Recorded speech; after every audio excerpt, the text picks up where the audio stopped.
Mackenzie Makowski, a 31-year-old American nurse, embarked on a trip to Europe with a friend, with her journey culminating in Hungary, specifically in the city of Budapest. The night before her scheduled return to the US, Mackenzie decided to enjoy her last evening in the country. However, she mysteriously disappeared, triggering a swift investigation that soon uncovered shocking details. Born on January 18th, 1993 in Buffalo, New York, a city of over 270,000 residents, Mackenzie Elizabeth Makowski, fondly known as Kenzie, was 31 at the time of the incident. She was the eldest child of William and Jill Makowski, who also have a son named Nicholas. The family later relocated to Fredonia, a village in Chautauqua County, New York, with a population of around 10,000. Kenzie grew up and spent most of her life in Fredonia. Her family recalls her love for amusement parks, Halloween, and haunted houses from an early age. She also had a passion for travel, frequently visiting cities like Gettysburg and Philadelphia in Pennsylvania, as well as various destinations in Florida. A devoted music enthusiast, Kenzie enjoyed a wide array of bands and genres. Mackenzie was an avid concert goer, always making an effort to get as close to the stage as possible. She attended Fredonia High School and graduated in 2010.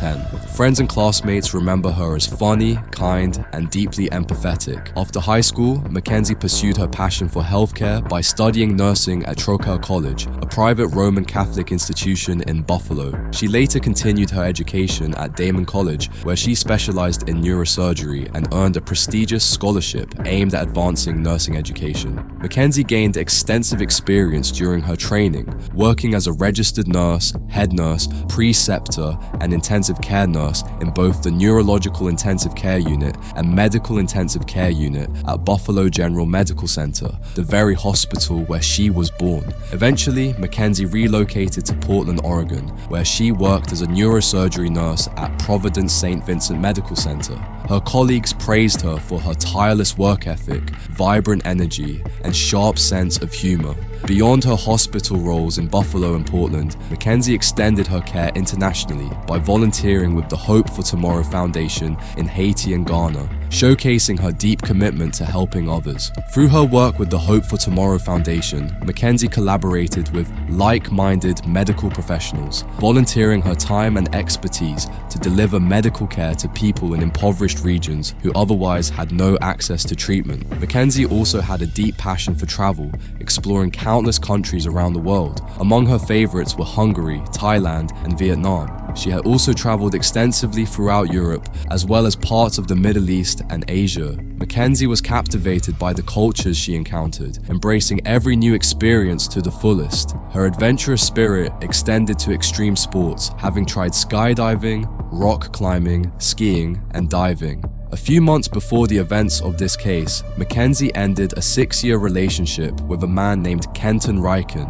According to reports, the relationship had been struggling, leading to their mutual decision to separate. Sometime later, Mackenzie planned a vacation when her friend Gretchen Tower invited her to travel together. Gretchen suggested that a European trip would lift her spirits and provide a much-needed change of scenery. Thrilled by the idea, Mackenzie eagerly agreed. Their first destination after leaving the United States was the Netherlands, where the friends spent a few days exploring Amsterdam. After Belgium, the pair traveled to Budapest, the capital of Hungary. Having visited Budapest before, Mackenzie was familiar with the city and already had a list of places she wanted to revisit. The two friends rented an Airbnb apartment where they settled in before exploring the city together. Over the next 3 days, they visited several famous landmarks and tourist attractions, making the most of their time in Budapest. On Monday, November 4th, 2020, Gretchen left for Italy to visit some friends. Mackenzie, however, chose to stay in Hungary for an extra day, as she planned to travel back to the Netherlands the following day and then return to the United States. Before leaving, Gretchen recalled that Mackenzie walked her to the door of their apartment. They hugged, said their goodbyes, and exchanged "I love yous." After that, Gretchen headed to the airport for her flight. The two kept in touch via messages, but on November 5th, Mackenzie abruptly stopped responding. Initially, Gretchen didn't think much of it, assuming it wasn't anything serious. this. At first, Gretchen assumed Mackenzie was busy and had simply forgotten to reply. However, later that afternoon, Gretchen received a notification from Airbnb informing her that Mackenzie had not checked out of the apartment. Mackenzie was supposed to leave at the agreed time, as the apartment was already reserved for new guests, but she never did. On top of this, Mackenzie had a flight scheduled to the Netherlands, but she failed to show up at the airport. This left Gretchen deeply worried. She knew Mackenzie to be a responsible person who wouldn't break commitments without a good reason. It was completely unlike her. Gretchen tried repeatedly to contact Mackenzie, but all attempts were unsuccessful. Fearing the worst, she alerted the US Embassy in Hungary, which promptly contacted local authorities. Hungarian police, with the help of the Airbnb property owner, gained access to the apartment where Mackenzie and Gretchen had stayed. Inside, they found all of Mackenzie's belongings, but there was no trace of her. There were also no signs of a struggle or anything to suggest that a crime had taken place in the unit. At this point, Mackenzie Makowski was officially declared missing, and her family in the United States was informed of the situation. Investigators began reviewing the messages Mackenzie had sent to Gretchen in the hours before her disappearance to determine a starting point for their search. In one of her final messages, Mackenzie sent a photo of a glass of wine, mentioning that she was at a well-known restaurant in Budapest's Jewish quarter. Using this information, investigators reviewed security footage from cameras near the restaurant, uncovering their first significant lead. While Hungarian authorities worked to piece together what had happened, Mackenzie's family and her ex-boyfriend traveled from the United States to Hungary to assist in the search. Upon their arrival, they met with the authorities and collected Mackenzie's belongings from the Airbnb. Nothing appeared to be missing, apart from the items Mackenzie had taken with her when she went out the day she vanished. This ruled out the possibility of theft or burglary at the apartment. Determined to find her, Mackenzie's family and ex-boyfriend distributed missing person posters throughout Budapest, featuring her photo and information that might help identify her. Back in the United States, friends and co-workers rallied to support the search. They created a Facebook group to share updates, raise awareness, and connect with people who might have relevant information. Additionally, a GoFundMe campaign was launched, raising over $40,000 to cover potential expenses related to the search. After painstakingly reviewing hours of security footage from cameras around the restaurant,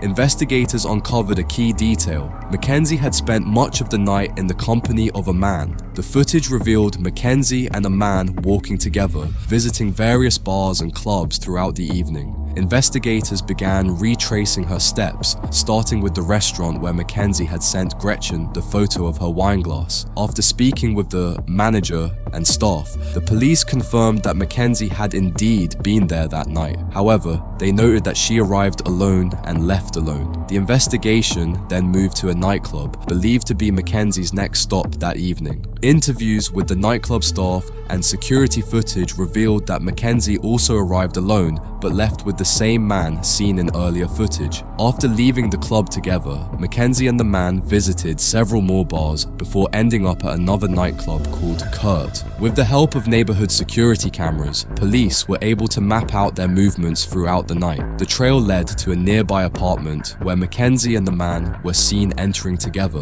Crucially, the footage showed the man leaving the apartment hours later, but Mackenzie did not. On November 7th, police visited the apartment and found the man from the security footage, a 37-year-old Irish national who was staying in a rented unit. This discovery marked a significant development in the case, as authorities began questioning him about Mackenzie's whereabouts. When questioned about Mackenzie, the man immediately confessed that she was dead, shattering any remaining hope her family and authorities had of finding her alive. Due to Hungarian laws protecting the identities of crime suspects, the man's name was not disclosed. He claimed that Mackenzie's death was an accident. According to his account, after they arrived at his apartment, they engaged in intimate relations, during which Mackenzie allegedly requested to be tied up and subjected to pain. He stated that at some point during the act, Mackenzie lost consciousness and suffocated due to oxygen deprivation.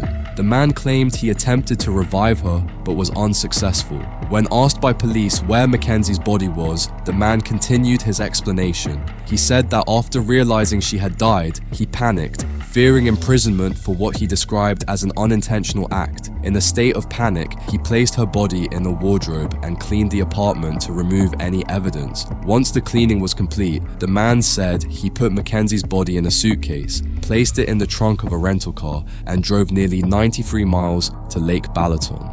There, he disposed of the suitcase containing Mackenzie's body. This confession provided crucial details, allowing authorities to begin piecing together the tragic events that occurred in the apartment. Police uncovered numerous pieces of evidence confirming that Mackenzie had been at the apartment. Among the items found were her boots, handbag, credit card, keys, and some coins. A forensic team was brought in to gather as much evidence as possible from the scene. Meanwhile, the suspect led police to the location where he claimed to have disposed of Mackenzie's body. Following the man's directions, police arrived at a site along the shores of Lake Balaton. After a brief search, they discovered a suitcase containing Mackenzie's body. A second forensic team was dispatched to the scene to document the suspect's route on the day of the crime and to collect environmental samples, including grass and leaves, from the area. Mackenzie's body was sent for an autopsy, and the suspect was formally charged with the crime and taken into custody.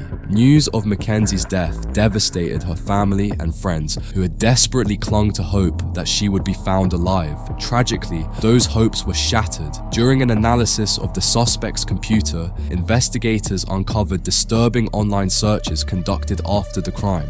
Authorities revealed that the man had searched for phrases such as "Do pigs really eat corpses?" and "Texas woman killed by wild boar," raising further questions about his state of mind and intentions following Mackenzie's death. The suspect's searches also included queries about boar sightings near settlements along Lake Balaton, the area where he had disposed of Mackenzie's body. Other disturbing searches included questions like, "What does a corpse smell like after decomposing?" and "How to remove the smell of rotting meat." He also researched, "How reliable is the police in Budapest?" and "How does the police handle missing persons cases?" These searches suggested that the suspect had no intention of reporting what had happened. While he claimed Mackenzie's death was an accident, his actions contradicted this claim. If it were truly accidental, he could have contacted the authorities and explained the situation. Instead, he focused solely on concealing the crime and disposing of the body. The case gained widespread attention in Hungary and across Europe. On November 9th, Mackenzie's friends and family held a vigil in her memory, attended by dozens of people. At the vigil, a friend described Mackenzie as a truly special person and expressed hope that she hadn't suffered in her final moments. Mackenzie's father later shared his heartbreak, saying he still couldn't believe what had happened and that it felt like a terrible nightmare. Her ex-boyfriend, Kenton Riken, called Mackenzie perfect and expressed deep regret, saying he wished he could have protected her.